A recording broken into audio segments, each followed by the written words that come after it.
Welcome back to ವಿ4 motivational channel. ನಮಸ್ಕಾರ ಸ್ನೇಹಿತರೆ. ಪ್ರೀತಿ ಸತ್ಯವಾಗಿದ್ದರೆ ಆ ಸಂಬಂಧ ಯಾವತ್ತೂ ದೂರವಾಗುವುದಿಲ್ಲ. ಯಾರಾದರೂ ನಿಮ್ಮ ಸಲುವಾಗಿ ತುಂಬ ಚಡಪಡಿಸುತ್ತಿದ್ದರೆ ಆಗ ನಿಮಗೆ ಆ ಪ್ರೀತಿಯ ಬೆಲೆ ಅರ್ಥವಾಗುವುದಿಲ್ಲ. ಯಾವಾಗ ನೀವು ಬೇರೆಯವರ ಪ್ರೀತಿಯಲ್ಲಿ ಚಡಪಡಿಸುತ್ತೀರೋ ಆಗ ನಿಮಗೆ ನಿಜವಾದ ಪ್ರೀತಿ ಅರ್ಥವಾಗುತ್ತದೆ. ಈ ಜೀವನ ಎನ್ನುವ ರೇಸ್ನಲ್ಲಿ ಯಾರು ನಿಮ್ಮನ್ನು ಸೋಲಿಸಲು ಸಾಧ್ಯವಿಲ್ಲವೋ ಅವರೇ ನಿಮ್ಮನ್ನು ಹೊಡೆದು ಸೋಲಿಸುವ ಪ್ರಯತ್ನ ಮಾಡುತ್ತಾರೆ.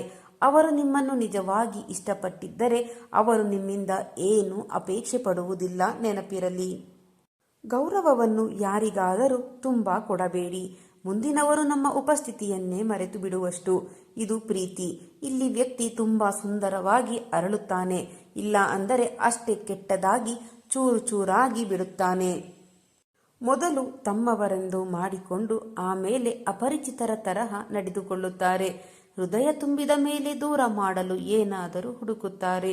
ಯಾವ ವ್ಯಕ್ತಿ ನೀವು ಇಲ್ಲದೆಯೂ ಖುಷಿಯಾಗಿದ್ದಾರೆ ಅಂದರೆ ಅವರನ್ನು ಖುಷಿಯಾಗಿರಲು ಬಿಟ್ಟು ಬಿಡಿ. ನಮ್ಮ ಸೆಲ್ಫ್ ರೆಸ್ಪೆಕ್ಟ್ ಸಲುವಾಗಿ ಕೆಲವು ಸಂಬಂಧಗಳನ್ನು ಒದ್ದು ಓಡಿಸುವುದು ತುಂಬ ಅವಶ್ಯಕ. ಒದ್ದು ಓಡಿಸುವುದೇ ತುಂಬ ಒಳ್ಳೆಯದು. ನೆನಪಿಡಿ, ಅಪಮಾನಕ್ಕೆ ಪ್ರತೀಕಾರ ತೀರಿಸಿಕೊಳ್ಳುವುದಲ್ಲ, ಅವರ ಮುಂದೆ ಯಶಸ್ವಿಯಾಗಿ ತೋರಿಸುವುದರಲ್ಲಿದೆ. ಯಾವುದು ಸರಳವಾಗಿ ಲಭ್ಯವಾಗುತ್ತದೆಯೋ ಅದನ್ನು ಯಾರು ಇಷ್ಟಪಡುತ್ತಾರೆ? ಅದೃಷ್ಟದಲ್ಲಿ ಯಾವುದು ಇಲ್ಲವೋ ಅದನ್ನು ಪಡೆಯುವ ಹಠ ಮಾತ್ರ ಎಲ್ಲರೂ ಮಾಡುತ್ತಾರೆ. ಸಾವಿರಾರು ಸುಳ್ಳು ಸಂಬಂಧಗಳನ್ನು ನಿಭಾಯಿಸುವುದಕ್ಕಿಂತ ಒಂಟಿಯಾಗಿರುವುದು ಎಷ್ಟೋ ಸಮಾಧಾನವೆನಿಸುತ್ತದೆ. ಯಾರು ಬೇಕಾದವರೊಂದಿಗೆ ನಡೆದುಕೊಂಡು ಹೋಗುವವರು ಇದ್ದರೆಷ್ಟು ಹೋದರೆಷ್ಟು. ಬದಲಾಗುವುದರಲ್ಲಿರುವ ಮಜಾ ಸೇಡು ತೀರಿಸಿಕೊಳ್ಳುವುದರಲ್ಲಿ ಇಲ್ಲ. ಸ್ವಲ್ಪ ದಿನ ತಪ್ಪು ತಿಳುವಳಿಕೆ ಇರುತ್ತದೆ, ಆಮೇಲೆ ಈ ಕಣ್ಣುಗಳಲ್ಲಿ ಕಣ್ಣೀರು ಬಿಟ್ಟರೆ ಮತ್ತೇನೂ ಇರುವುದಿಲ್ಲ. ಇಷ್ಟೇ ಜೀವನ. ಜೀವನ ಎಷ್ಟು ಹಾರ್ಡ್ ಆಗಿರುತ್ತದೆಯೋ ನೀವು ಅಷ್ಟೇ ಸ್ಟ್ರಾಂಗ್ ಆಗಿರುತ್ತೀರಿ. ನೀವು ಎಷ್ಟು ಸ್ಟ್ರಾಂಗ್ ಆಗಿರುತ್ತೀರೋ ಜೀವನ ಅಷ್ಟೇ ಈಸಿಯಾಗಿ ಇರುತ್ತದೆ. ಯಾವಾಗ ನಿಮ್ಮನ್ನು ನೀವು ಹುಡುಕಲು ಶುರು ಮಾಡುತ್ತೀರೋ ಆಗ ಜೀವನದ ಕಠಿಣ ಸಮಯ ಶುರುವಾಗುತ್ತದೆ. ಎಷ್ಟೇ ಸಂತೋಷವಾಗಿರಲು ಪ್ರಯತ್ನ ಪಟ್ಟರೂ ಯಾವಾಗ ಯಾರಿಗಾದರೂ ನೆನಪಾದರೆ ತುಂಬ ಅಳು ಬರುತ್ತದೆ. ಈ ಜಗತ್ತಿನಲ್ಲಿ ಯಾರನ್ನು ತುಂಬ ಹಚ್ಚಿಕೊಳ್ಳಬೇಡಿ, ಯಾಕೆಂದರೆ ಇಲ್ಲಿ ಯಾರು ಹೃದಯದಿಂದ ಪ್ರೀತಿಸುವುದಿಲ್ಲ. ಅವಶ್ಯಕತೆಗೆ ಅನುಸಾರವಾಗಿ ಪ್ರೀತಿ ಮಾಡುತ್ತಾರೆ ಅಷ್ಟೇ. ಜೀವನದಲ್ಲಿ ಒಂದು ಮಾತು ನೆನಪಿಡಿ ಸ್ನೇಹಿತರೆ, ಯಾರು ನಿಮ್ಮನ್ನು ನಿರ್ಲಕ್ಷಿಸುತ್ತಾರೋ ಅವರ ಹಿಂದೆ ಹೋಗಬೇಡಿ. ಯಾರು ತಮ್ಮ ಪ್ರೀತಿಯನ್ನು ಗೌರವಿಸುತ್ತಾರೋ ಅವರು ಪ್ರೀತಿಗಾಗಿ ಸಮಯವನ್ನು ಕೊಟ್ಟೇ ಕೊಡುತ್ತಾರೆ. ಖಾಲಿ ಜೇಬು ಮತ್ತು ಪ್ರೀತಿಯಲ್ಲಿ ಸಿಕ್ಕ ಮೋಸ ಒಬ್ಬ ಮನುಷ್ಯನಿಗೆ ಈ ಜಗತ್ತಿನಲ್ಲಿ ಯಾರು ಕಲಿಸದ ಪಾಠವನ್ನು ಕಲಿಸಿಬಿಡುತ್ತದೆ. ನಿಮ್ಮ ಕಣ್ಣೆದುರೇ ನಿಮ್ಮನ್ನು ನೀವು ಕೀಳಾಗಿ ನೋಡಬೇಡಿ.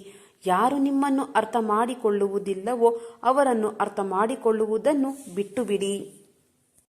ಒಬ್ಬರಿಗೆ ಸಮಯವನ್ನು ಎಷ್ಟು ಕೊಡಬೇಕೋ ಅಷ್ಟೇ ಕೊಡಬೇಕು.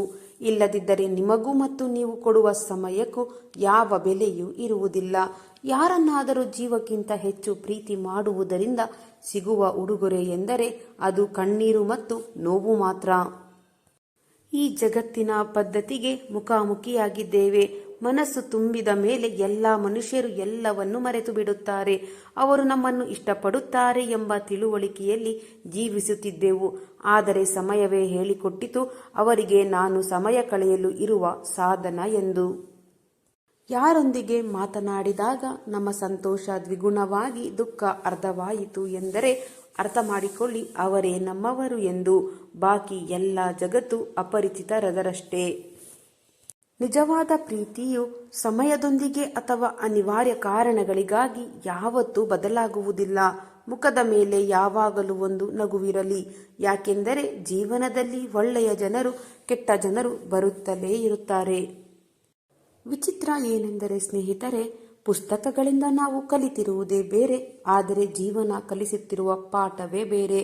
ನೀನಿಲ್ಲದೆ ನಾನು ಬದುಕುವುದಿಲ್ಲ ಎಂದು ಹೇಳಿದವರು ಬೇರೆಯವರಿಗೂ ಇದೇ ಮಾತುಗಳನ್ನು ಆಡುತ್ತಾ ಇನ್ನೂ ಜೀವಂತವಾಗಿದ್ದಾರೆ. ನಿನ್ನ ಅಹಂಕಾರವನ್ನು ತಲೆಯ ಮೇಲೆ ಸಿಂಗರಿಸಿ ಇಟ್ಟುಕೋ. ಈಗ ನಿನ್ನೊಂದಿಗೆ ಮಾತನಾಡುವುದಿರಲಿ ನಿನ್ನ ಮುಖ ಕೂಡ ನೋಡಲು ಇಷ್ಟಪಡುವುದಿಲ್ಲ. ಅವರು ಹೇಳುತ್ತಾರೆ, ನೀನು ನನ್ನನ್ನು ಅರ್ಥವೇ ಮಾಡಿಕೊಂಡಿಲ್ಲ ಎಂದು. ಹೌದು, ನಿಜವೇ ಹೇಳುತ್ತಿದ್ದಾರೆ. ಅವರು ಅರ್ಥವಾಗಿದ್ದರೆ ನಾವು ಅವರನ್ನು ಪ್ರೀತಿಯೇ ಮಾಡುತ್ತಿರಲಿಲ್ಲ. ಯಾವಾಗ ಒಬ್ಬ ವ್ಯಕ್ತಿ ಪದೇ ಪದೇ ಅದೇ ತಪ್ಪನ್ನು ಮಾಡುತ್ತಿದ್ದರೆ, ಅದರಿಂದ ನಿಮಗೆ ನೋವು ಉಂಟಾಗುತ್ತಿದ್ದರೆ ತಿಳಿದುಕೊಂಡು ಬಿಡಿ, ಅವರು ನಿಮ್ಮನ್ನು ಇಷ್ಟಪಡುತ್ತಿಲ್ಲ, ನಿಮ್ಮಿಂದ ದೂರವಾದರೆ ಸಾಕು ಎಂದುಕೊಳ್ಳುತ್ತಿದ್ದಾರೆ ಎಂದು. ನೀವು ಇಗ್ನೋರ್ ಮಾಡುವುದನ್ನು ಕಲಿಯಿರಿ, ಆಗ ಜನರಿಂದ ಗೌರವ ಸಿಗುತ್ತದೆ. ಒಂದು ಮಾತು ಯಾವಾಗಲೂ ನೆನಪಿಟ್ಟುಕೊಳ್ಳಿ, ಬೇರೆಯವರ ಮುಂದೆ ಅತ್ತು ಕರೆದು ಮಾಡಿದರೆ ಅಲ್ಲಿ ಗೌರವ ಸಿಗುವುದಿಲ್ಲ ಮತ್ತು ಪ್ರೀತಿಯು ದೊರೆಯುವುದಿಲ್ಲ. ಅದಕ್ಕಾಗಿ ನಿಮ್ಮ ಸ್ವಾಭಿಮಾನವನ್ನು ಜೀವಂತವಾಗಿಡಿ. ನಿಮ್ಮ ಅದೃಷ್ಟದಲ್ಲಿದ್ದರೆ ಅವರು ತಾವಾಗಿಯೇ ನಿಮ್ಮನ್ನು ಹುಡುಕಿಕೊಂಡು ಬಂದೇ ಬರುತ್ತಾರೆ. ಯಾವ ವ್ಯಕ್ತಿಗಾಗಿಯೂ ಕೂಡ ನಿಮ್ಮನ್ನು ನೀವು ಸಮರ್ಪಣೆ ಮಾಡಿಕೊಳ್ಳಬೇಡಿ. ಒಂದು ದಿನ ನಿಮ್ಮನ್ನು ನೀವೇ ಕಳೆದುಕೊಳ್ಳುವ ಪರಿಸ್ಥಿತಿ ಎದುರಾಗಬಹುದು.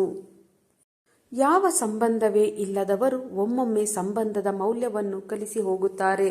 ಆದರೆ ಜನರು ಮಾತನಾಡುವ ದಾಟಿ ಚೆನ್ನಾಗಿ ಅರ್ಥವಾಗುತ್ತದೆ. ಆದರೆ ಅವರಿಗೆ ಎಲ್ಲರ ಮುಂದೆ ಅಸಹ್ಯ ಮಾಡುವುದು ನಮಗೆ ಇಷ್ಟವಿಲ್ಲ ಅಷ್ಟೇ. ಎಲ್ಲರ ನೋವಿಗೆ ಆಸರೆಯಾಗಿ ನಿಲ್ಲುವವರಿಗೆ ಮಾತ್ರ ಅವರಿಗೆ ಬೇಕಾದಾಗ ಯಾವ ಆಸರೆಯೂ ಸಿಗುವುದಿಲ್ಲ. ಇದು ತುಂಬಾ ಕಹಿಯಾದ ಸತ್ಯ. ಯಾರಾದರೂ ನಿಮಗೆ ಕೋಪ ಭರಿಸಲು ಯಶಸ್ವಿಯಾದರೆ ನೆನಪಿಡಿ, ನೀವು ಅವರ ಕೈಗೊಂಬೆಯಾಗಿದ್ದೀರಿ ಎಂದು. ಜೀವನದಲ್ಲಿ ಏನಾದರೂ ಮಾಡಬೇಕೆಂದರೆ ಅವಶ್ಯವಾಗಿ ಮಾಡಿ. ಜನರು ಏನನ್ನುತ್ತಾರೋ ಎಂಬುದರ ಬಗ್ಗೆ ತಲೆಕೆಡಿಸಿಕೊಳ್ಳಬೇಡಿ. ಸತ್ಯ ಹೇಳುವುದು ಮೊದಲು ಕಠಿಣ ಎನಿಸಿದರೂ ಆಮೇಲೆ ಸಮಾಧಾನವೆನಿಸುತ್ತದೆ. ಸುಳ್ಳು ಹೇಳುವುದು ಮೊದಮೊದಲು ತುಂಬಾ ಸುಲಭ ಎನಿಸುತ್ತದೆ, ಆದರೆ ಆಮೇಲೆ ಅದರಿಂದ ತುಂಬಾ ತೊಂದರೆ ಅನುಭವಿಸಬೇಕಾಗುತ್ತದೆ. ಯಶಸ್ಸಿನ ಹಾದಿ ಯಾವಾಗಲೂ ನೇರವಾಗಿ ಇರುವುದಿಲ್ಲ, ಆದರೆ ಯಶಸ್ವಿಯಾದ ಕೂಡಲೇ ಎಲ್ಲ ಹಾದಿಗಳು ನೇರವಾಗಿ ಬಿಡುತ್ತವೆ. ಈ ಜಗತ್ತಿನ ಬದಲಾವಣೆಯನ್ನು ನೋಡಿದರೆ ತುಂಬಾ ಆಶ್ಚರ್ಯವಾಗುತ್ತದೆ. ಈಗ ಜನ ಮುಂದಿನವರು ಹಾಕಿಕೊಂಡಿರುವ ಬಟ್ಟೆಯನ್ನು ನೋಡಿ ಗೌರವ ಕೊಡುತ್ತಾರೆ. ಸ್ವಾರ್ಥ ಜನರ ಒಂದೇ ಒಂದು ಮಾತು ಕೆಲಸವಾಯಿತು ಎಂದರೆ ಬ್ಯುಸಿ ಎಂದು ನೆಪ ಹೇಳುತ್ತಾರೆ. ಈಗ ಇರುವ ಸಂದರ್ಭದಲ್ಲಿ ನಿಮ್ಮ ಸಂಬಂಧವನ್ನು ಉಳಿಸಿಕೊಳ್ಳಬೇಕೆಂದರೆ ಯಾರೊಂದಿಗೂ ವಾಗ್ವಾದಕ್ಕೆ ಹೋಗಬೇಡಿ. ಯಾರನ್ನಾದರೂ ನೀವು ತುಂಬಾ ಪ್ರೀತಿ ಮಾಡಿ ಅವರಿಗೆ ನಿಮ್ಮ ಬೆಲೆ ಗೌರವ ಇಲ್ಲ ಎಂದರೆ ಅದು ಅವರ ದುರಾದೃಷ್ಟವಾಗಿದೆ. ಈಗಿರುವ ನಮ್ಮ ಪರಿಸ್ಥಿತಿಯು ಮುಂದೆ ಒಂದು ದಿನ ಸರಿ ಹೋಗುವುದು. ಅಲ್ಲಿಯವರೆಗೆ ತುಂಬಾ ಜನ ನಮ್ಮ ಮನಸ್ಸಿನಿಂದ ಇಳಿದು ಬಿಟ್ಟಿರುತ್ತಾರೆ.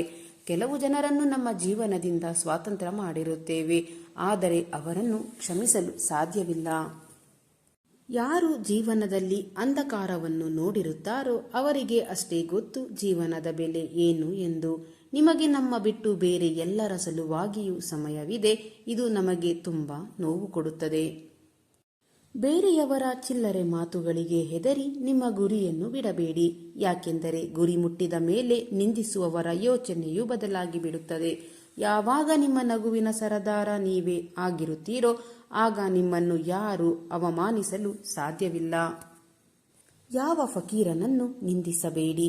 ಅವನು ಭಿಕ್ಷೆ ಬೇಡಲು ಬಂದಿಲ್ಲ, ನಿಮಗೆ ಆಶೀರ್ವಾದ ಮಾಡಲು ಬಂದಿರಬಹುದು. ನಿಮ್ಮ ಹಾದಿಯನ್ನು ನೀವೇ ಗುರುತಿಸಿ, ಏಕೆಂದರೆ ಇಲ್ಲಿ ನಿಮ್ಮನ್ನು ನೀವು ಅರ್ಥ ಮಾಡಿಕೊಂಡಿರುವಷ್ಟು ನಿಮ್ಮನ್ನು ಯಾರೂ ಅರ್ಥ ಮಾಡಿಕೊಂಡಿರುವುದಿಲ್ಲ. ಯಾರನ್ನು ಅಪೇಕ್ಷೆ ಪಡುತ್ತೇವೋ ಅವರೇ ನಮ್ಮ ಮನಸ್ಸನ್ನು ನೋಯಿಸಿದಾಗ ಇಡೀ ಜಗತ್ತಿನ ಮೇಲೆ ಇರುವ ವಿಶ್ವಾಸವೇ ಹಾರಿ ಹೋದಂತಾಗುತ್ತದೆ. ಯಾರಿಗೆ ತಮ್ಮ ಅಭಿಮಾನವು ತರೆ ಏರಿಕೊಳ್ಳುತ್ತೋ ಅವರ ಕಾಳಜಿ ಮಾಡುವವರ ಮಾತುಗಳು ಚುಚ್ಚುತ್ತಿರುತ್ತದೆಯೋ ನೆನಪಿಡಿ, ಅವರ ಅವನತಿ ಶುರುವಾಯಿತು ಎಂದು. ಪ್ರೀತಿ ಸತ್ಯವಾಗಿದೆ. ಜನ ತಮ್ಮ ವರ್ತನೆಯಷ್ಟೇ ಅಲ್ಲ, ನಮ್ಮ ಇಡೀ ಪರಿಚಯವನ್ನೇ ಬದಲಾಯಿಸಿ ಬಿಡುತ್ತಾರೆ. ನಾವು ನಿಮಗೆ ಲಾಯಕ್ಕಿಲ್ಲವೆಂದು ನಮ್ಮಿಂದ ಹಿಂದೆ ಸರಿಯುತ್ತಾರೆ. ಒಬ್ಬ ವ್ಯಕ್ತಿ ನಿಮಗೆ 2 ಸಲ ಒಂದೇ ಪಾಠವನ್ನು ಕಲಿಸಿದರೆ ಅದು ಅವರ ತಪ್ಪಲ್ಲ, ನಿಮ್ಮ ತಪ್ಪು. ಯಾರಾದರೂ ನಿಮಗೆ ಏನಾದರೂ ಕೇಳಿದರೆ ನಿಮಗೆ ಕೊಡುವಂತಹ ಶಕ್ತಿ ಇದ್ದರೆ ಕೊಟ್ಟು ಬಿಡಿ. ಆ ದೇವರು ನಿಮ್ಮನ್ನು ಕೊಡುವವರ ಸ್ಥಾನದಲ್ಲಿ ಇಟ್ಟಿದ್ದಾನೆ ಹೊರತು ಬೇಡುವವರ ಸ್ಥಾನದಲ್ಲಿ ಅಲ್ಲ. ಅದಕ್ಕೆ ಖುಷಿಪಡಿ. ಜಗತ್ತು ಕೆಟ್ಟದು, ಎಲ್ಲ ಕಡೆ ಮೋಸವಿದೆ. ಆದರೂ ನಾವು ಒಳ್ಳೆಯವರಲ್ಲವೇ? ನಾವು ಒಳ್ಳೆಯವರಾಗಲು ಯಾರು ನಮಗೆ ತಡೆದು ಹಿಡಿದಿಲ್ಲವಲ್ಲವೇ? ನಿಮ್ಮ ಕರ್ಮಗಳೇ ನಿಮ್ಮ ಗುರುತು. ಯಾಕೆಂದರೆ ಒಂದೇ ಹೆಸರಿನ ಸಾವಿರಾರು ಜನರು ಸಿಗುತ್ತಾರೆ. ಎಲ್ಲಿಯವರೆಗೆ ನಿಮ್ಮ ಸಮಸ್ಯೆ ಮತ್ತು ನೋವುಗಳಿಗೆ ಕಾರಣ ಬೇರೆಯವರು ಎಂದುಕೊಳ್ಳುತ್ತೀರೋ ಅಲ್ಲಿಯವರೆಗೆ ನಿಮ್ಮ ಸಮಸ್ಯೆ ಮತ್ತು ನೋವುಗಳಿಗೆ ಪರಿಹಾರ ಸಿಗುವುದಿಲ್ಲ. ನಿಮ್ಮೊಂದಿಗೆ ಸ್ಪರ್ಧಿಸಲು ಆಗದವರು ನಿಮ್ಮನ್ನು ದ್ವೇಷಿಸಲು ಶುರು ಮಾಡುತ್ತಾರೆ. ನೆನಪಿರಲಿ, ನೀವು ತಪ್ಪುಗಳನ್ನು ಕ್ಷಮಿಸಿ, ಆದರೆ ಅವಮಾನ ಎಂದಿಗೂ ಸಹಿಸಿಕೊಳ್ಳಬೇಡಿ. ಕೆಟ್ಟ ಸಮಯದಲ್ಲಿ ನಮ್ಮನ್ನು ಬಿಟ್ಟು ಹೋಗುವವರು ಕಲಿಸುವ ಪಾಠವೇನೆಂದರೆ ಯಾವ ಸಂಬಂಧವೂ ಯಾವಾಗಲೂ ಕೊನೆಯವರೆಗೂ ಬರುವುದಿಲ್ಲ ಎಂದು. ಕೊನೆಯದಾಗಿ, ಜನರು ತಮ್ಮ ಅವಶ್ಯಕತೆಯನ್ನು ಪೂರ್ತಿಗೊಳಿಸುತ್ತಿದ್ದರು ಮತ್ತು ಸುಮ್ಮನೆ ಅದಕ್ಕೆ ಪ್ರೀತಿ ಎಂದು ತಿಳಿದುಕೊಂಡು ಬಿಟ್ಟೆವು. ಸಂಬಂಧಗಳ ಸಂತೆಯಲ್ಲಿ ಯಾರು ಹೃದಯದಿಂದ ಮತ್ತು ನಾಲಿಗೆಯಿಂದ ಪ್ರಾಮಾಣಿಕರಾಗಿರುತ್ತಾರೋ ಕೊನೆಗೆ ಒಂಟಿಯಾಗಿ ಉಳಿದು ಬಿಡುತ್ತಾರೆ. ಸ್ನೇಹಿತರೆ, ಮತ್ತೆ ಮುಂದಿನ ವಿಡಿಯೋದಲ್ಲಿ ಇದೇ ರೀತಿಯ ಹೊಸ ಪ್ರೇರಣಾದಾಯಕವಾದ ಮೋಟಿವೇಶನಲ್ ಮಾಹಿತಿಯೊಂದಿಗೆ ಭೇಟಿಯಾಗೋಣ. ಅಲ್ಲಿಯವರೆಗೆ ಸಕಾರಾತ್ಮಕವಾಗಿ ಯೋಚಿಸಿ ಸಂತೋಷವಾಗಿ ಬಾಳಿರಿ. ಧನ್ಯವಾದಗಳು.